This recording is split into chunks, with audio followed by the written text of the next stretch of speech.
coming out. My name is Paul Bacon. I'm the Commission's Communications Officer.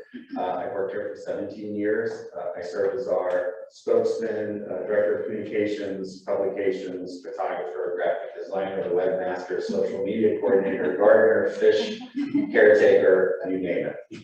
Whatever I can do. Yes, grammarian. Okay, well, we're going to get started and we're going to take a little bit of a quiz. All right, starting out with the most basic question one could ask. The Pinelands is it an old growth forest? Is it a national park? Interesting.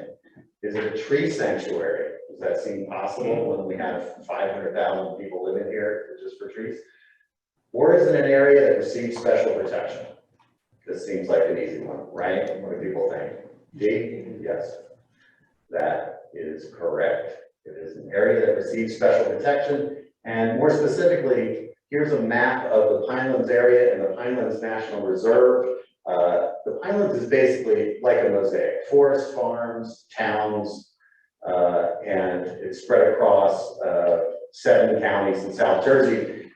Is protected through federal and state legislation. The Pinelands National Reserve became our country's first national reserve after the passage of the National Parks and Recreation Act in 1978.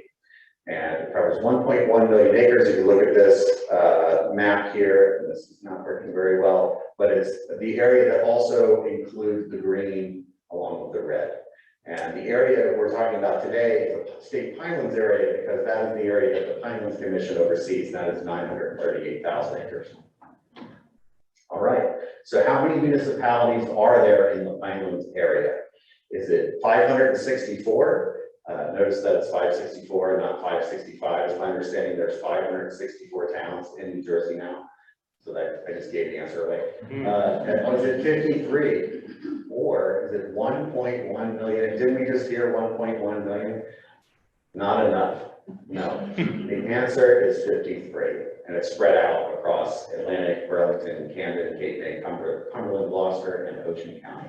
And that's a real place right there, Pinelands Drive. That's a development that was going in it's called Hamilton Green, Hamilton Township. So here's a couple pictures of our Pinelands municipalities. Here's downtown Egg Harbor City. Here's Mullica Township. And here's Hamilton. 3 well-known places. Here's how that's broken out on the map. So 63% of Atlantic County of their land is in the Pinelands. Just a little bit more, Burlington County, 64%. Burlington County is the largest county in the state. And 38% of Camden, 19% of Cape May, 14% of Cumberland, 16% of Gloucester, and 39% of Ocean County.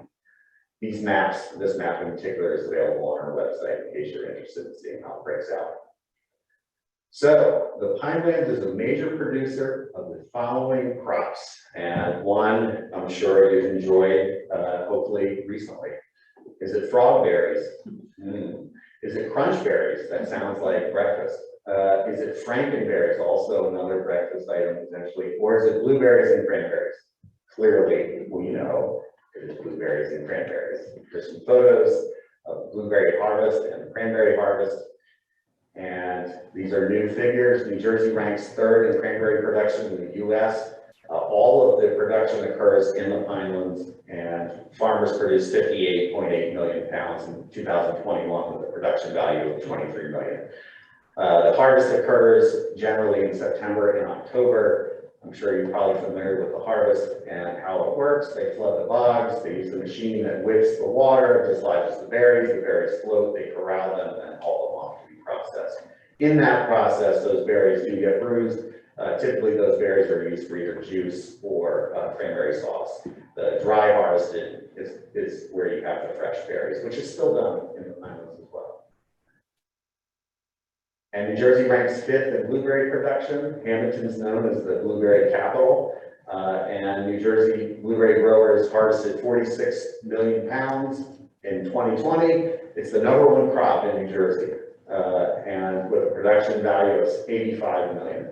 Very important crop here. Both cranberries and blueberries are native plants. We have a connection here to the blueberry. The property you're here today is on the National Register of Historic Places. It was the childhood home of Elizabeth White, who helped to cultivate the blueberry at nearby White's Bog. She was living here when that happened.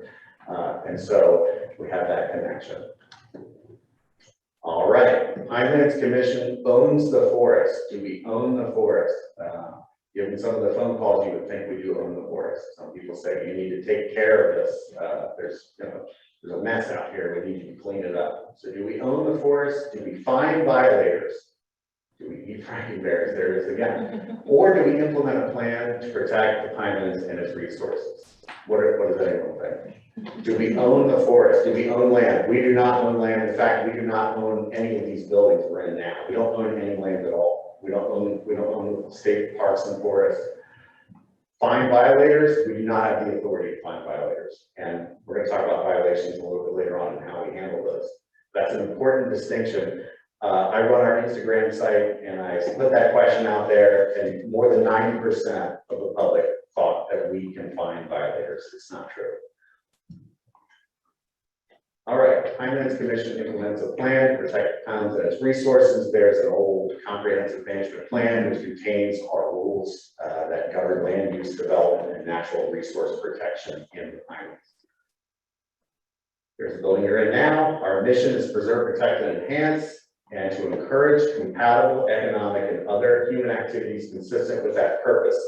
Think about that second part when we get into the management areas.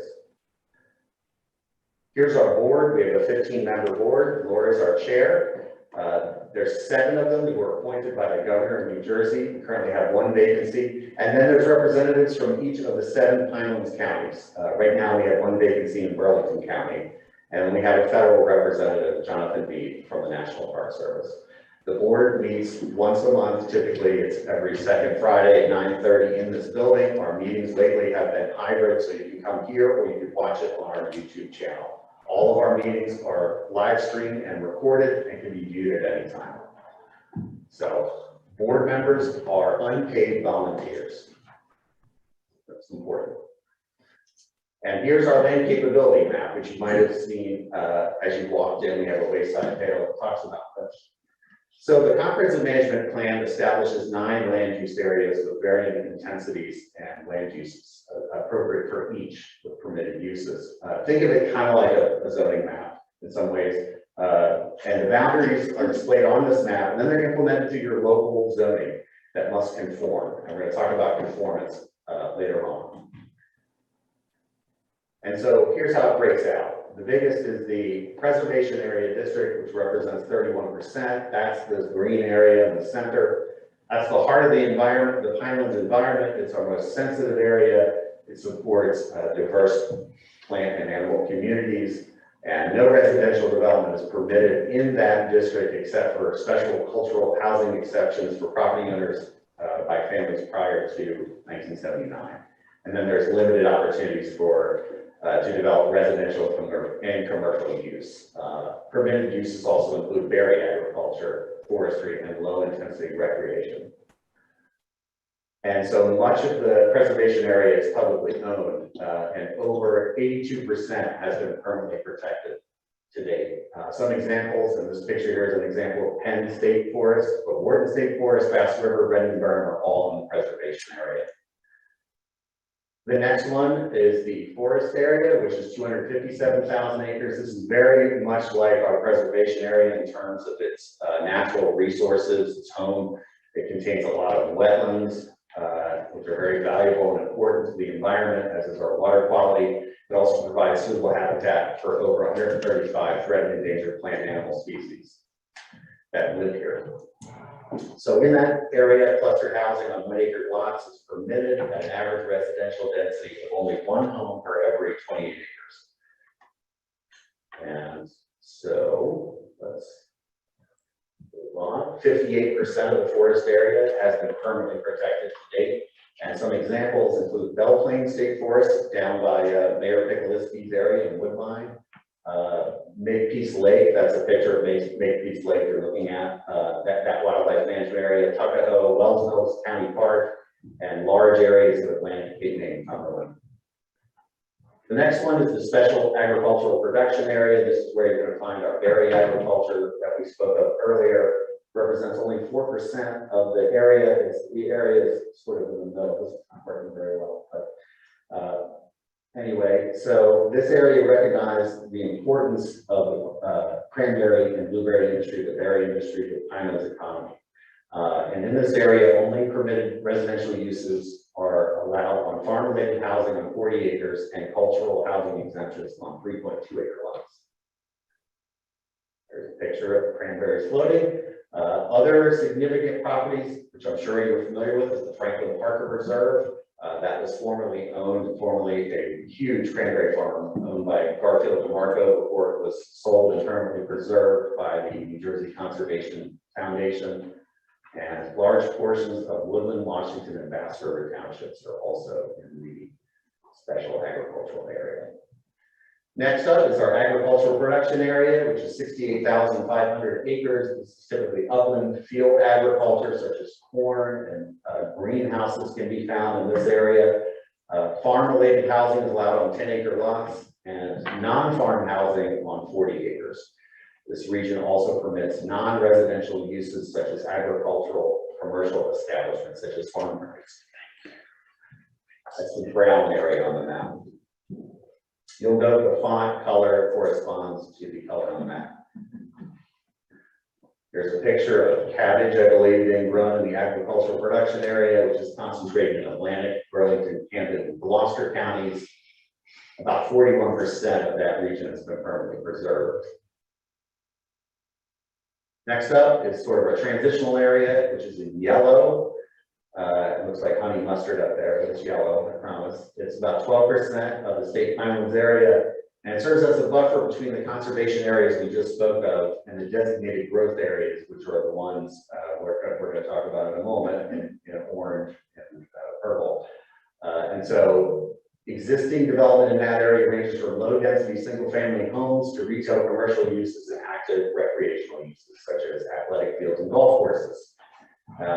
Clustered housing on 1-acre lots is permitted at an average density of 1 home per every 5 acres. And here's a golf course. I think this is the Pine Barrens Golf Course in Jackson.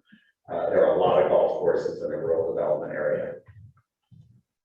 And so every county in the Pinelands has at least one rural development area. Next up is our military and federal installation area. That's the area in blue. It basically encompasses the major pre-existing federal land holdings.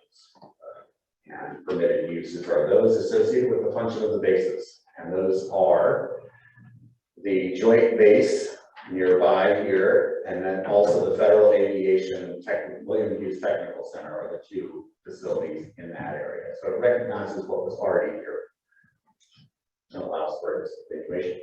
Next up is our Pineland villages, which are in red. This includes 47 small existing settlements. And so these are appropriate for infill residential, commercial, and industrial development compatible with their existing character. Most of these areas are not sewered, therefore residential development is permitted on lots between 1 and 5 acres in size. They're located in Atlantic, Burlington, Camden, Cape May, Cumberland, and Ocean County. This is Richland Village down in Buena Vista Township. Pinelands towns are in purple. This includes 7 large existing settlements that generally have wastewater or water supply systems to support existing and future development. And they can permit a wide range of uses in Pinelands towns, including high-density residential development, sewer, commercial, and industrial uses. And so here's another picture of downtown Hamilton, which is one of our Pinelands towns. The others are Una, Egg Harbor City, Hamilton, Lakehurst, Whiting, Woodbine, and Wrightstown. Regional growth areas. This is our growth area, really. It's on the edges that you'll see. They're in orange. And it's generally located on the fringes and home to existing development and adjacent lands that have the infrastructure such as sewer and roads to accommodate more development and residential development in the form of single-family homes, duplexes, townhouses, apartments, assisted living facilities, and sewer, commercial, and industrial uses are also permitted as it's mixed-use development. Most of our development in the Pinelands occurs in the designated, is channeled properly toward the regional growth areas. And so here's a photo of the campus center at Stockton University, which is in a regional growth area in Galloway Township. That's a water molecule, in case you're wondering. And here's a whole list. I believe there's 24 regional growth areas. I will not read them all, I promise. All right, now that you have that down, why do we want to do this? Why do we want to protect the Pinelands? Why does it matter to New Jersey? Is it boredom? To show, are we showing off? Because it's there, the old climb the mountain excuse, because it's there. Or is because this region is special? These are easy questions, right? The Pinelands is really unlike any other place, and I'm going to tell you why. So here we have a view of the Pinelands satellite image on the left. You'll notice the green and then the yellow areas and all the areas outside of the green represents just how forested we really are. 80% of this region is forest, wetlands, and water. And it's like the lungs of New Jersey, and how critical that is during these times when we're dealing with the climate issues. And so we have large intact forest landscapes in the Pinelands. It's 19% of the state. It's the largest body of open space between on the mid-Atlantic seaboard between Richmond and Boston. This is a picture here taken from the Pie Hill Fire Tower in Tabernacle Township. Is a view of an endless expanse like an ocean of trees. And we have water everywhere. The Kirkwood-Cohansey aquifer system is layers of sand and gravel that contains an estimated 17 trillion gallons of water. Water is truly the lifeblood of the ecosystem and is needed for all of us. 1 million people get their drinking water from the Kirkwood-Cohansey. Recognizing that the aquifer extends beyond the Pinelands. We do not have 1 million people living in the Pinelands, but that's how many people get their drinking water from this incredibly important resource, which is also, by the way, very vulnerable to pollution, given that this area has such sandy soils. If you vacuumed all that water out with a shop vac, it would cover all of New Jersey 10 feet deep. That's how much water we have. It's the largest aquifer east of the Mississippi, is my understanding. We're home to globally rare habitat. This is a picture of the Pygmy pine forest, the pine plains. These are, this is an area with a high fire regime. It's features dwarf pines and oaks that are typically no taller than 6 feet at full maturity. It's the largest forest ecosystem of its type in the world. And we just heard about, you probably read about all the big fire we had at Wharton. Fire is a big part of our ecosystem. This is one of the most fire-prone regions of the country. And whenever I get a phone call after a fire from my mom saying, "Are you okay? Are you on fire?" I said, "This happens all the time." She's like, "How can that be?" It's because this area has adapted to the fire. Specifically, pine trees are especially adapted to fire, given their thick bark and their serratus cones, which open in the high heat, and they're therefore allowing seeds to drop and for germination to occur and resprouting to occur all along the edges. We do prescribed burning to reduce the fuel loads. Here's a picture I took out there at Black Run Preserve when they did a prescribed burn. The idea is you want to reduce as much of this flammable material so it doesn't spread up into the trees and create a very hot and out of control ground fire. There's a picture right after a big fire on the Pine Plains. I took that photo, and then not long after, this is what it looks like. It bounces back very quickly. It does not destroy the forest.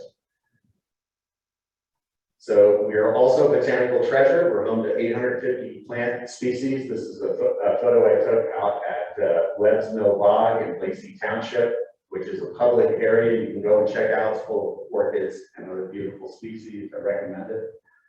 This includes 92 rare species such as the pine-bearing gentian and the federally listed swamp pink lily. Also, bog asphodel, the plant on the left, can be found in the Pinelands and nowhere else in the world. False asphodel on the right is also a threatened species.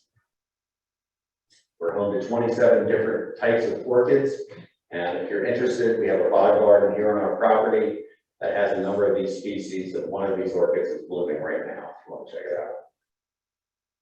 We're also home to 500 animal species, including 43 that are listed as threatened or endangered. On the far left corner is our poster child, the pine barrens tree frog, found here in very few places, other places in the U.S. It's kind of a stronghold here. And we're also home to other species that are unusual and rare, such as the tiger salamander and corn snake. All right, next question, true or false? I think you know what this is going to be. The commission has an enormous staff. Who thinks that's the case? How many people do you think work here? False. We have 41 staff members, including planners, reviewers, map makers, scientists, educators, and other support staff.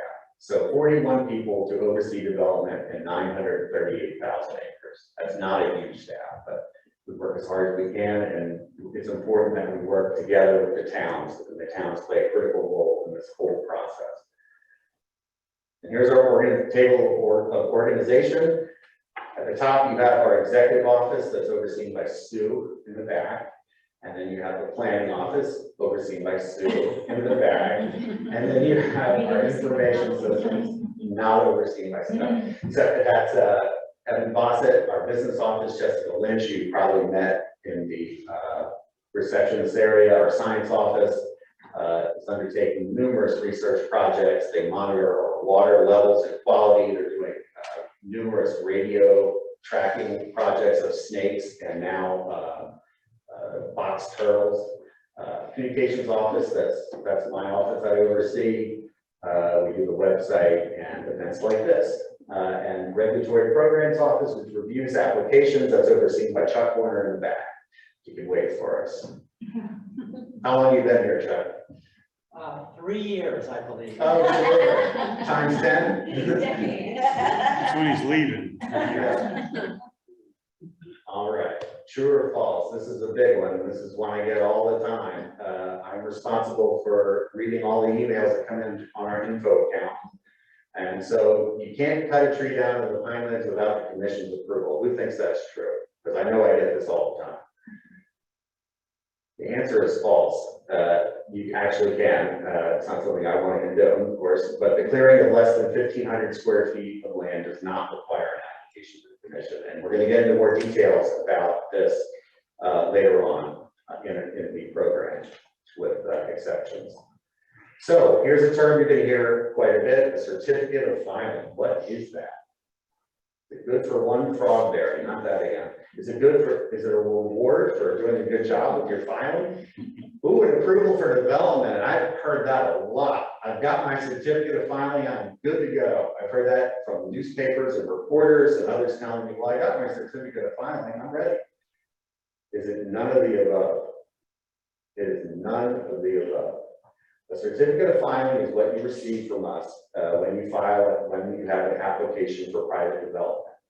And the commission will send that, and it's not an approval. Rather, it verifies that we've received an application from a applicant for private development, and then it enables the applicants to then go to you, to the towns, to seek local approval. If that approval is granted, it comes back to the commission again to double check it. And we're going to get into that a little bit more later. But it is not an approval. If you hear people tell you, I've got a certificate of filing, I'm ready to build, that's not exactly it. All right. In the Pinelands area, local conformance is voluntary or is it mandatory? Interesting. It is mandatory.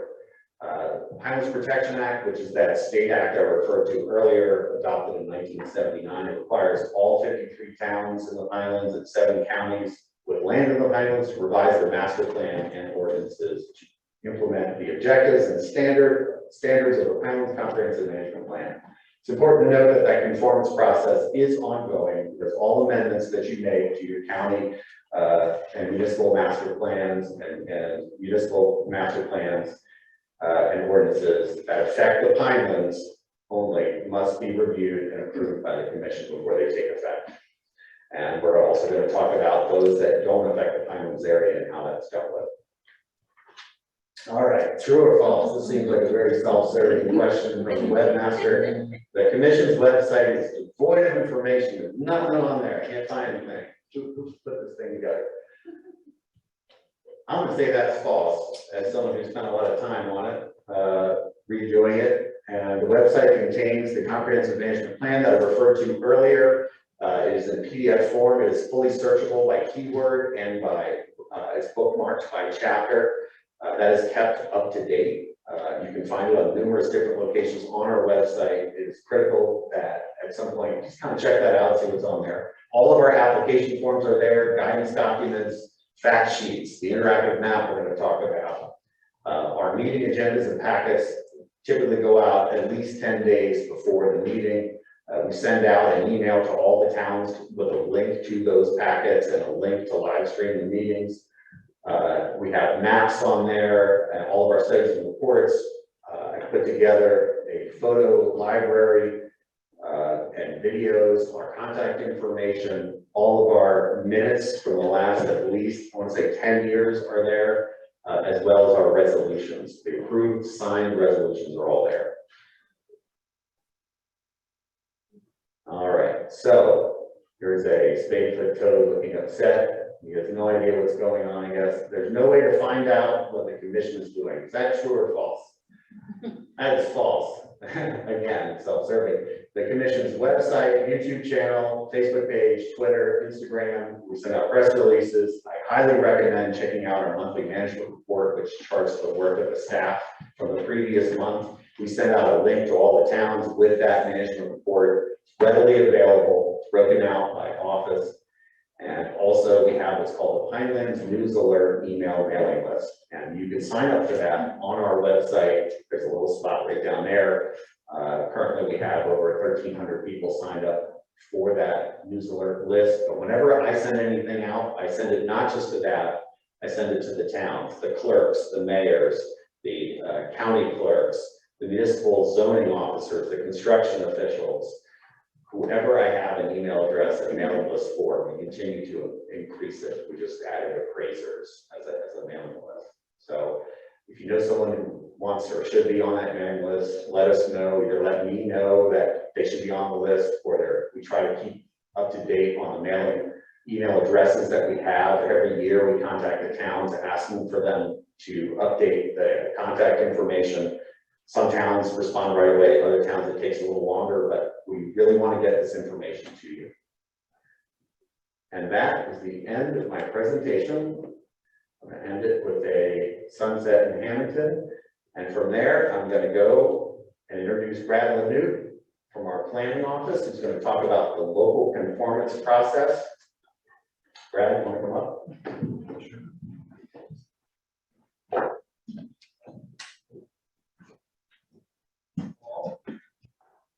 Good afternoon,